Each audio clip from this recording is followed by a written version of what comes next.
gosh, who was Leonardo da Vinci? You could answer that question 20 different ways at least. Il genio proprio a 360 gradi nel mondo. A man with a long beard, working on his lab. He was one of the most relentlessly curious men who ever lived. The greatest artist of all time. Once you start knowing him, things get much more complicated. There's so many things to so many people. I was very surprised knowing the scientist he was and the philosopher and the incredible artist of drawings. Leonardo da Vinci era tanti uomini in un solo uomo. An astronomer. Un musicista anche, un architetto, sapeva tutto, sapeva costruire le macchine da guerra. Engineer, botanist, biologist, anatomist. An observer, so much. He was an extraordinary polymath. He was a chef, he was a composer. He wasn't just a painter or a designer. He was always ahead of time. He was a genius. He was always in search of the right questions and the good answers. Very clearly, he fits into the category of genius for me. Una complessità unica, forse mai esistita nella storia dell'umanità. Even in an 8-hour show like this, we can only touch the surface of what Leonardo was and did. He still is making waves hundreds of years later, and yet he left behind just 12 works of art. That's extraordinary. And then, by reading the scripts and acting in the series, he became a man. Leonardo is a real enigma. I think he was very much an outsider for his times. He was an illegitimate child, he was a gay man.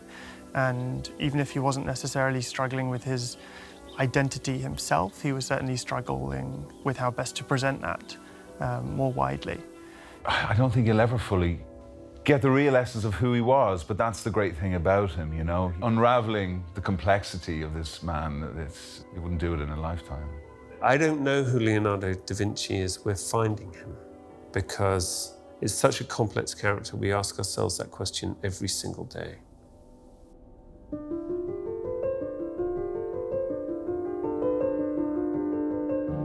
So for Steve Thompson and I, what we wanted to do was capture who Leonardo was as a man. We had this immense problem that we could sit down and write 100 different shows. From the first few pages, felt it with Frank's drafts.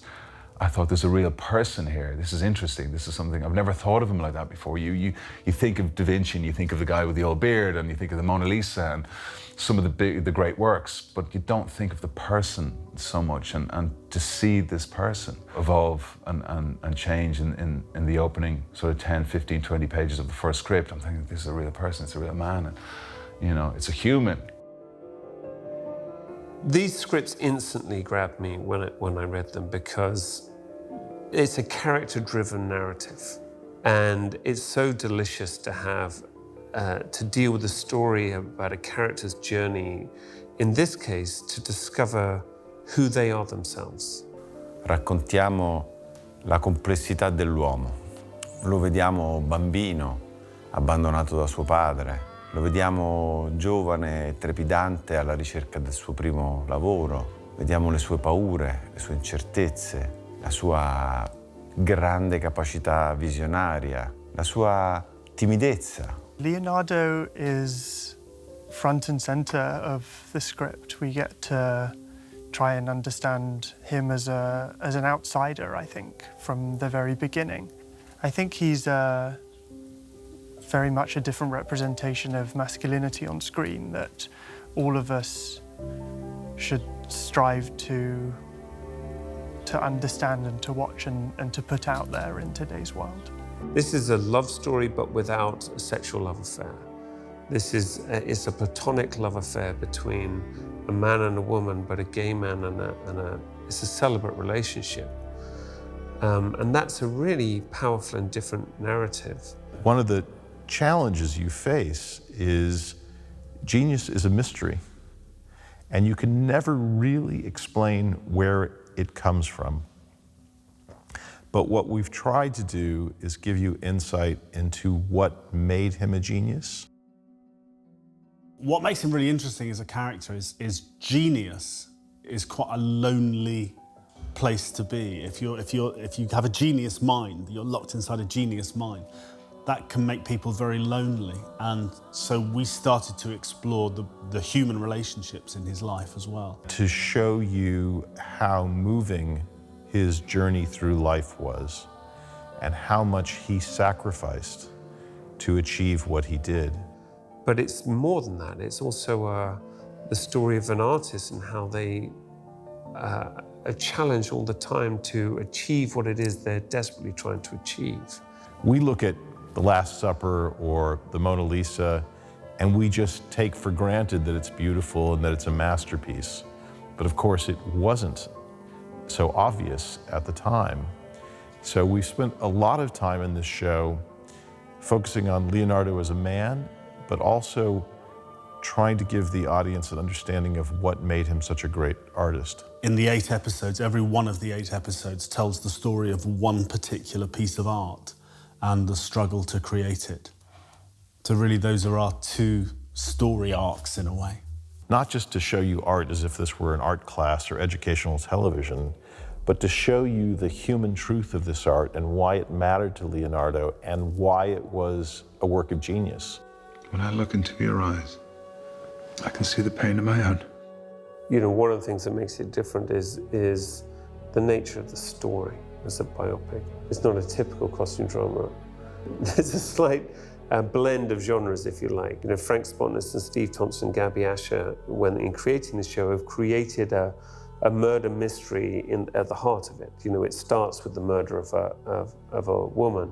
Leonardo is arrested and accused of her murder. So Steve and I began to imagine who she may have really been. And we don't know, because it's lost to history. It's a blank that we had to fill in. And all of the great biographies say, this is what we do know, but here are the questions which are unanswered.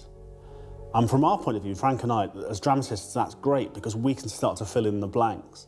We can say, okay, this much we know to be true, but this much is just speculation. And at that point, fiction takes over and we can have some fun with it, I think.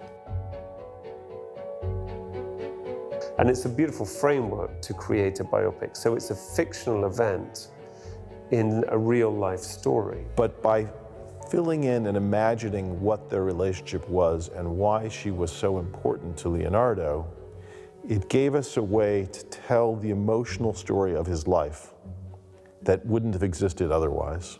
Leonardo was someone who found his salvation in art and in his own imagination, and he put that above other people, above life and love.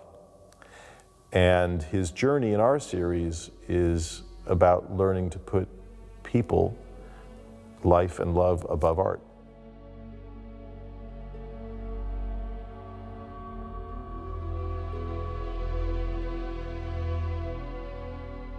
I had no idea who was going to play Leonardo. It's obviously a really difficult part to play. So when I found out that Aidan was available and interested in playing the part, I was thrilled. He's a deeply sensitive personality, a deeply sensitive character. And you have to have that in the artist. You have to have someone who feels everything. Absolutely the perfect actor for the role of Leonardo. I've never been able to think of anybody better. To be able to convey his intelligence and the enigma of Leonardo, the mystery of where his genius comes from, that's something not every actor can do. And I think we all felt really confident that Aidan could deliver that, and he has. I felt a lot of pressure, you know, in preparing to play Leonardo, but I mean, that's what attracted me to the part as well. It's terrifying. I think for him, it's great to have a role like this to go and play with and explore and challenge himself with, because Leonardo is a man capable of rage and passion and huge empathy and insight. But we don't know what he was like, you know. We don't have YouTube videos of him. He wasn't on political campaign. We don't have any. We've never heard him speak. We've never seen him walk. So you can start to create this this person, this human, you know, behind all that work. So, I mean, that was the exciting part too. You're not mimicking a famous person that we're all aware of. We're with all the work and with everything we know about him, we're sort of starting again. And it must be very intimidating to play a real character from history that was such a genius and to make him human. I overreached.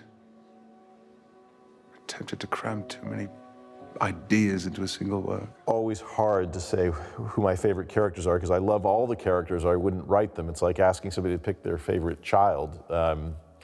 But I would have to say it's Caterina. Caterina da Cremona is love, like Leonardo would say. She's love. Tell me about this woman, Caterina da Cremona. You can't help but love her because she is so blunt and she's honest. She's too honest. She's saying things she should not say. They just come out of her mouth immediately. She's a young woman.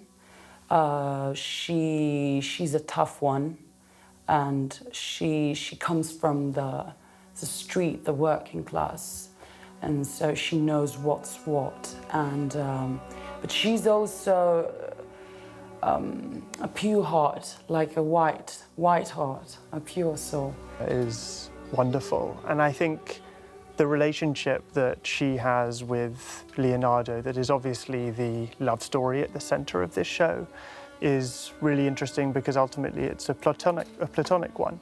It was platonic, I suppose, but you know, there was also, you know, there's a thin line between all of that, I think, you know. It was a real representation of love as opposed to something being platonic or romantic or I felt something, a mixture of the two of them or something more than that even, you know. So she's able to push him in ways that he's not able to do himself. He doesn't have the confidence.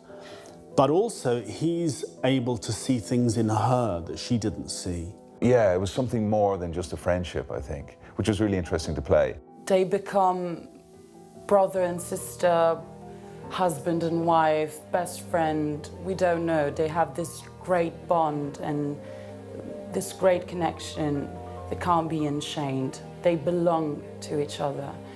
All my life, I have felt like nothing until now, and until you. And I don't think that those sorts of love stories are necessarily told as, or in quite the same way that we managed to do on this show. So I'm really proud and excited about that.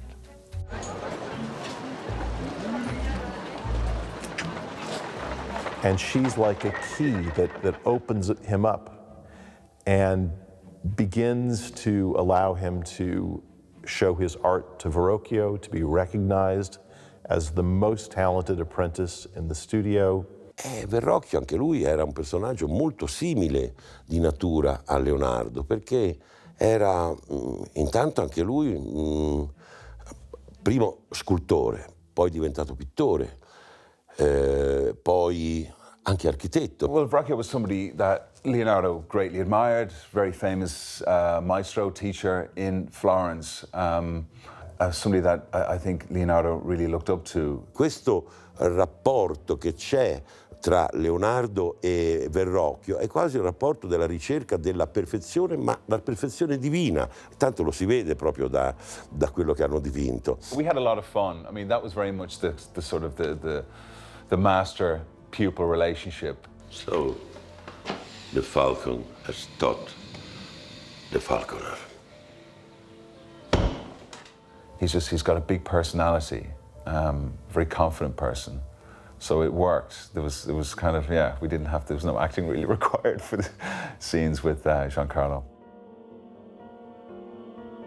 In the questioning of him about Caterina's murder, we invented this character of Stefano Giraldi, who's an officer of the Podesta in Milan. Is a fictional detective. Leonardo da Vinci is on trial for murder, and I'm trying to find out the truth behind what happened.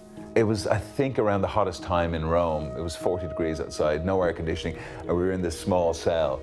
And we shot all of our scenes, I think, in that week, or in 4 days or something. I've really relished getting to work with Aidan, and the two of us are often in these confined spaces together in his cell, and the scenes very much aren't about the big action set pieces, but more about these little minutiae between different characters. If you're innocent, where's your proof? In some ways, the scenes between Giraldi and Leonardo feel like a different show. The mind games, I guess, these tennis matches between the two of us, and I've really enjoyed getting to play those. We've been looking for you. I go by lots of names. Some people call me Salai, Little Devil. The characters I enjoy writing in my scripts are among my favourites. I mean, Leonardo is, of course, great fun to write. I have a particular favourite as well, which is the character of Salai. Salai is a street rat, he's a thief, and becomes the assistant, the friend, the apprentice of Leonardo da Vinci. He's a very smart character, very devilish, very playful, and of course very loyal to his maestro. Most people, when they meet Leonardo, are very respectful and treat him with a sort of remoteness.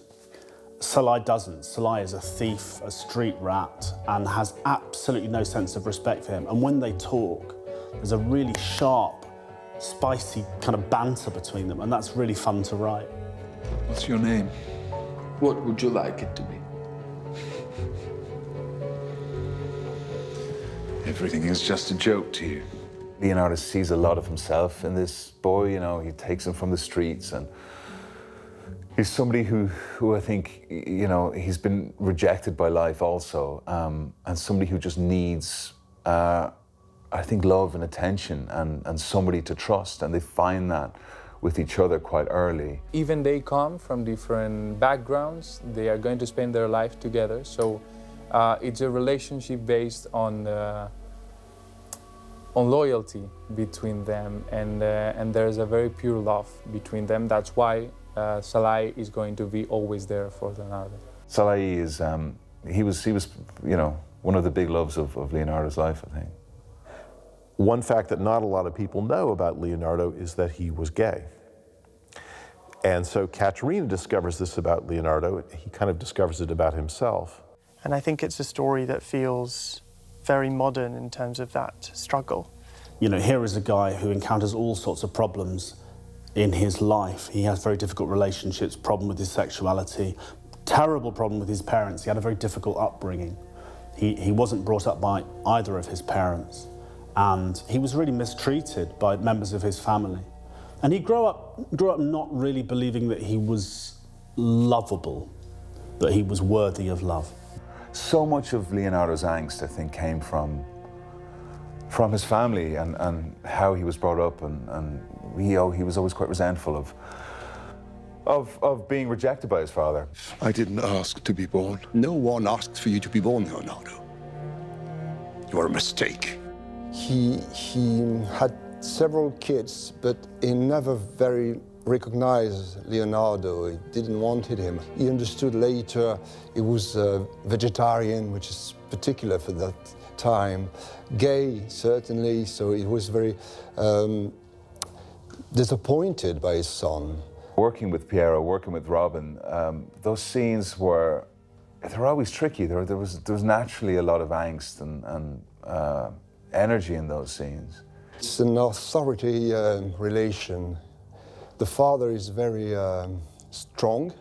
He didn't play him necessarily very cold, but it just knowing and researching so much and just speaking to Dan about how much, you know, the relationship with his father would have affected him. It did affect him, always affected him. It just turned on something in those scenes between us, you know. But he tries to understand his son, but he can't very well understand him. And maybe it gave Leonardo some strength. Of course, it distracted him, but it gave him strength, I think. My favorite character, I would say Ludovico Sforza. I don't know why, maybe because I love James Darcy and I love his Ludovico Sforza. I think the relationship between Sforza and Caterina is very interesting in its complexity, but ultimately it felt to me like it was a power game. It's your choice, of course. Of course.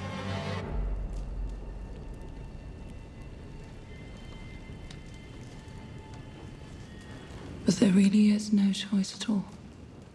Yeah, James was fun. James is a great guy. He's one of these actors too that's from straight away just embodied he was the character. You know, he just felt right straight away, and he brought a lot of humor to the role too, which was brilliant. I felt right. You are Leonardo? Do you know who I am? Yes, Your Grace. One of the really exciting things about playing a character who is, you know, in charge is actually you don't have to do anything. Everybody else does it for you.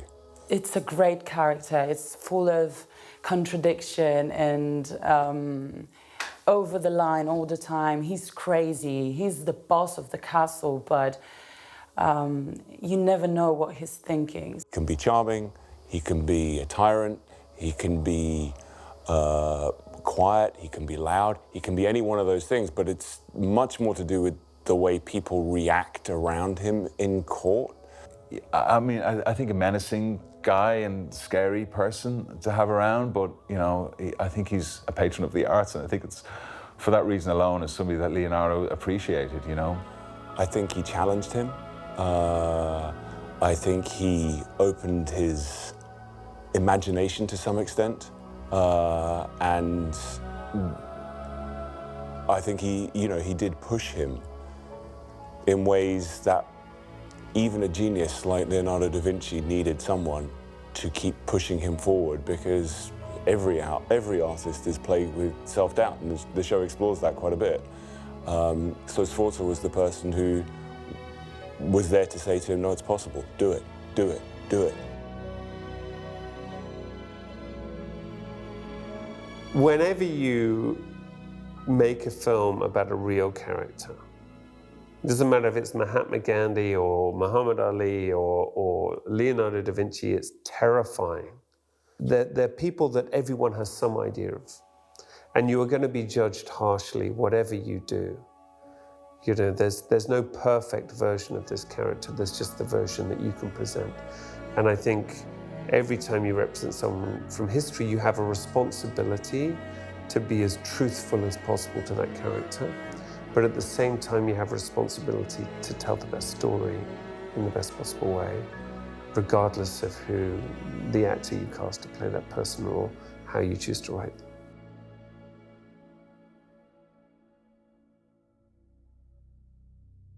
Abbiamo interrotto le riprese il 9 marzo all'ora di pausa, cioè all'ora di pranzo, e dal pomeriggio abbiamo cominciato a pensare come avremmo potuto riaprire i set.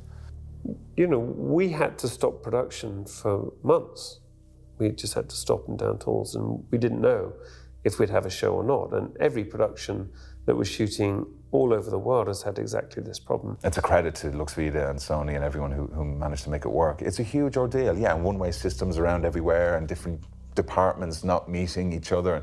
It's a huge, I mean, the geography of the whole thing, to orchestrate it is just, in itself, is on top of shooting a TV show. It's just crazy. How extraordinary it is that Lux Vita has managed to get this show back up on its feet during COVID. They've worked exceptionally hard to make sure we're all tested. You know, weekly we're tested, and that we have a safe working environment for COVID. Abbiamo immesso uno sforzo enorme, quasi onestamente sovrumano, per riniziare le riprese, che poi sono ripartite l'8 giugno. E devo dire che tutti hanno lavorato enormemente dalle loro case, dai luoghi dove stavano facendo il lockdown, per rendere questo possibile. So that's been amazing to see how this crew has managed to put together such a huge production again in such a short period of time and keep it safe for everybody. That's really inspiring. I first of all feel very lucky to be able to be back working. Everyone here in Italy that was obviously so hard hit by the coronavirus has been wonderful at putting in all the necessary precautions and making sure that people feel as safe as they need to in order to go back to work. We have acres, hectares here of land where we've recreated streets and buildings and interiors and piazzas, and so that we can keep filming and create as many locations as we can. Abbiamo pensato tante soluzioni differenti, tant'è che siamo stati i primi in Europa a ripartire con una produzione di questa complessità, di questo livello. Come mettere un attore vicino a un altro su un set, perché non si poteva usare le mascherine, certamente come poter disinfettare e rendere igienici un'enorme quantità di costumi, di oggetti. Abbiamo acquistato delle macchine che disinfettavano i vestiti di chi accedeva ai set, prendendo la temperatura, igienizzando non solo i vestiti ma anche il corpo. I feel like, you know, the protocols are terrific. We're tested all the time. Everyone on the crew is tested. Everybody is wearing masks. You know, it's as safe as it could be. It's a bit weird working under these protocols. I won't lie to you, because it's very difficult to understand my job without being close to both cast and crew.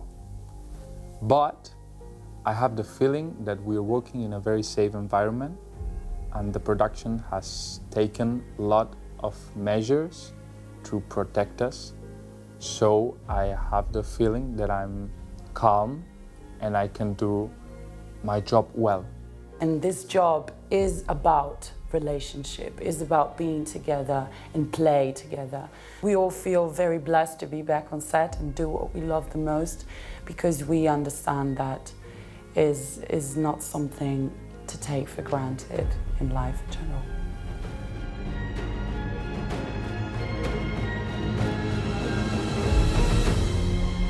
One of the most important things to me in creating this show was to make it as authentic as possible and look at the story through Leonardo's eyes as much as possible. What were the resources available to him? What were the materials available to him? How did he actually paint his art?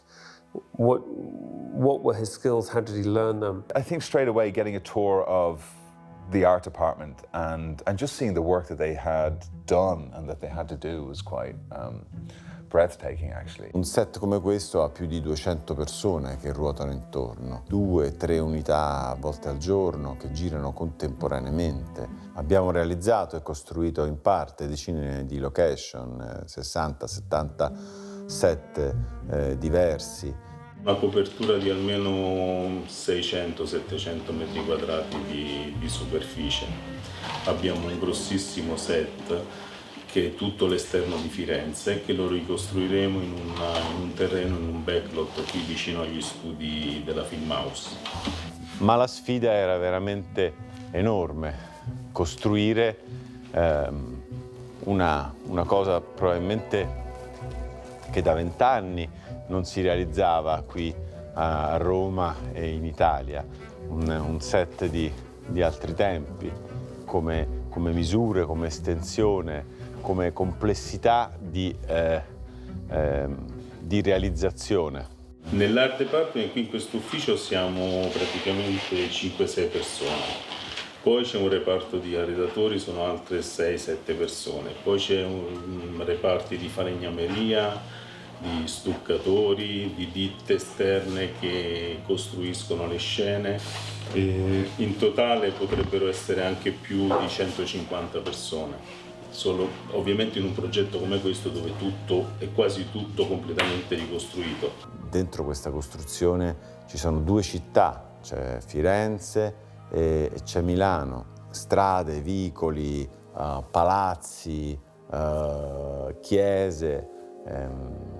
È stato un lavoro di enorme complessità realizzativa.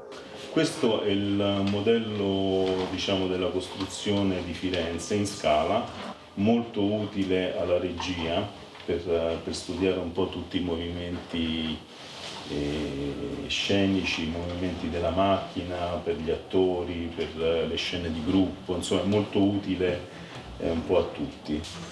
E quello che vedete in verde sarà quello che verrà realizzato in CGI, cioè in post-produzione. I disegni tecnici e anche i bozzetti vengono forniti sempre da noi, del reparto scenografia, in maniera che loro hanno comunque una progettazione che segue quella reale.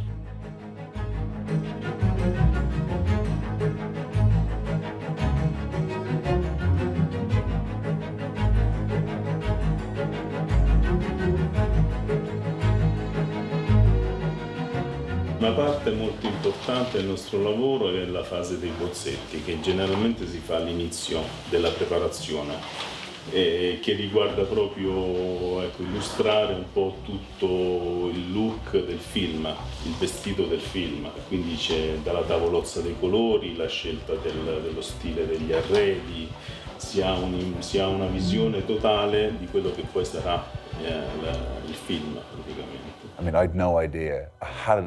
You have a clue in reading the scripts, but you forget how many stages, and somebody has to do this actual work, has to paint from the beginning. I mean, lots of them, they're not just all HD scans or photographs. I mean, a lot of them have to be painted and sketched from the very start.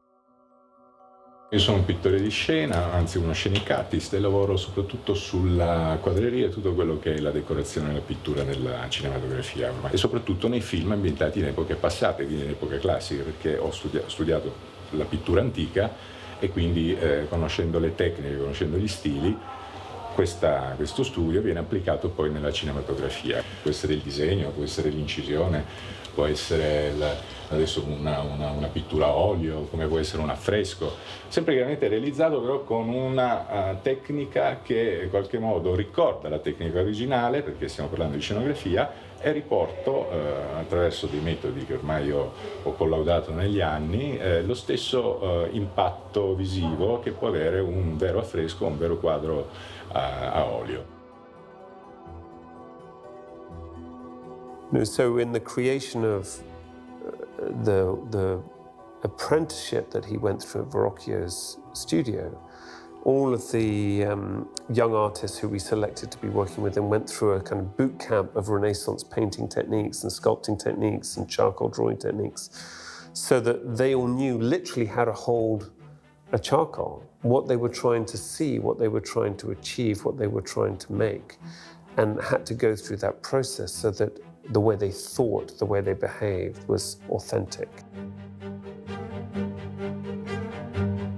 E ho cercato poi di riportare anche la fisionomica, i canoni comunque moderni delle nostre facce, quello che può essere il canone classico di un pittore rinascimentale, perché i profili hanno la fisionomica classica ha un suo stile, ha una quasi legata un po' al mondo greco, al mondo antico, quindi a tutto quello che può essere il rapporto aureo del volto. E allora attraverso questi studi cerco di portare anche il volto dell'attore, quindi è un'impresa abbastanza delicata. Poi abbiamo un regista che ha una conoscenza molto approfondita sull'artista Leonardo e stiamo cercando di fare il tutto il più preciso possibile. You need to kind of take yourself back to that time and realize what the light was like. The sun would have looked exactly the same as what it looks like now. The main differences would have been the fabrics, the costume, the fabric of the building. Our cinematographer, Steve Laws, is someone I've worked with on 4 or 5 different shows now, and he is the perfect director of photography for a show like this because he paints with light. I don't know how else to put it. And Steve Laws sees the world in the way I want to direct it. One of the things that I was very keen to do on Leonardo was to restrict myself in a way to the way the light would have been in the 16th, 15th, 16th century. And by that I mean daylight, moonlight, candlelight. On a show like, Leonardo, or in that period, there is only these types of light. And very much like Verrocchio talks about the quality of the light and the shade of the light and the color of the light, it's a very similar process for coming up with a plan for Leonardo. C'è una scena molto bella dove Verrocchio spiega i tipi di luce, dice ci sono 3 tipi di luce nel mondo. The first is direct light from a window or a candle flame. The second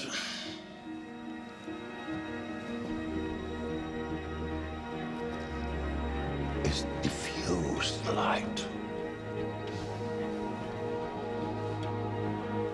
What's the third kind of light? Verrocchio risponde, la terza luce io ho sempre cercato di trovarla, ma quella non mi è stato possibile trovarla perché è la luce di Dio. One of the other things that Dan and I talked about was the movement of the camera. We kind of feel that if you put yourself back in the 1500s, you didn't have a drone. You didn't have a tall building to look down from. So we decided that we wanted to keep the perspective at ground level and shoot in that sense. And in the clothing and in the design and in the colors and the textures and the materials, we want it to be as realistic as we can possibly make it. I'd give credit to the design department because they did an amazing job, and the costume department and the hair and makeup, all those other departments. I can like what I get to work with. Ed è difficile perché intanto io cerco ogni volta di dare uno stile, una parte visiva, un taglio visivo che differenzi chiaramente, nonostante sia la stessa epoca, questa serie da quella che ho fatto precedentemente, anche perché è un'altra storia. E poi perché in realtà il periodo che riguarda appunto il centro della vita di Leonardo, cioè gli inizi del Cinquecento, la fine del 400 e del 500, è un periodo molto particolare, è un periodo in cui appunto di passaggio, quasi di vuoto sospeso, no? Rispetto alla pienezza degli anni precedenti. E Leonardo si affaccia in questo terreno che è molto dark, presentandosi subito come uno degli artisti e degli studiosi e dei talenti più eclettici che esistano. Ed è incredibile come i movimenti, gli spostamenti geografici di Leonardo da una città all'altra, da un committente all'altro, dai Medici a Ludovico il Moro e poi alla Francia, in qualche modo ne cambia la natura. Nel senso che lui stesso, che inizia in un modo, si trasforma, e questo permette di cambiarlo a Firenze, di rendere il periodo fiorentino primo in un certo modo e Milano ad esempio in un altro modo, e poi ritorna, cioè già le due città differenziano, a parte gli anni che passano, anche in termini proprio di stile, quello che è Leonardo e il suo modo di essere. Perché il costume ci dà il 50% del personaggio, ma anche di più. Sai che la cosa più difficile per i personaggi è lavorare quando c'hai cravatta e giacca, questo lo diceva Hitchcock, è la cosa più difficile. Ma quando ti mettono un costume è bellissimo.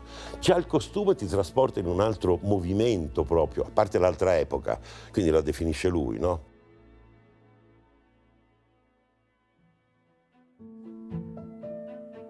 Lì abbiamo tutti i quadri che dovrebbe fare Leonardo, e alcune attrici le devo pettinare come i quadri. Quest'epoca qui, il 400, lo faccio proprio, mi viene spontaneo lavorare facendo queste epoche, capito? Sembra che sia nata in quell'epoca, non so, forse se avrò gli antenati miei, non lo so.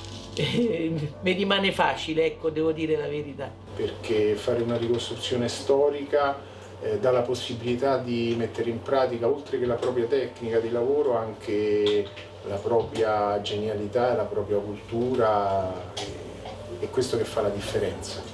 Because I think the audience always knows when they've been given a version of reality rather than being invited into a reality. It's a very different thing. You think, God, this is pretty, you're not going to get much closer to it. I mean, we're kind of in roughly the same costume, and this is per scale what it looked like. This is the room is as well. It's incredible to have them, not just on film, but to be in it and to look around, to be on the platform painting, you know, having that moment. I think costume drama often suffers from that. It can be quite tableau, I mean quite presented rather than inhabited. And I want this world to feel inhabited. So every set feels lived in, every costume feels worn, there's dirt under the fingernails, the hair is a little bit greasy, there's sweat under the armpits. It's a real world. Leonardo appartiene al mondo, quindi abbiamo ricercato professionisti di grande spessore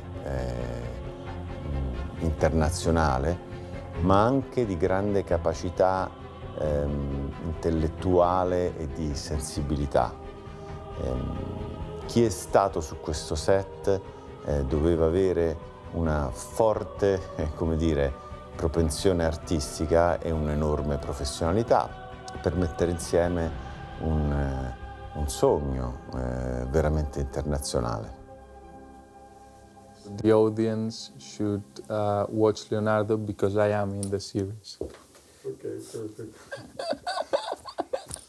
Because it's a series about the greatest artist of all time, Leonardo da Vinci. People should watch Leonardo because it's fascinating. I mean, it's an insight into one of the most extraordinary human brains in the history of the world. We get to see him as a person, and when we do that, I think we're even more amazed that this man, this genius, managed to accomplish what he did. You know, it makes him more real and then even more incredible, I think. It's not a costume drama, it's not a classic costume drama. It's about love and relationship and pushing yourself to the limit and learning how to love again. It's a very modern series, and it's a universal story, so everyone should watch it. I hope loads of people tune in to watch this show. I feel like it's very relevant. We get to understand Leonardo da Vinci on a level that I don't think any of us will previously have had, beyond just the major pieces of artwork that we know him for, but who is that enigmatic man behind them? How it was all done, you know, in the detail that we show it. You know, we went to great lengths to make sure that everything is historically accurate, and I think we've done a great job doing that. So for that alone, I think it's worth seeing it. And it's beautifully presented, and you will, if you have any interest at all in art or creation, this series will speak to you.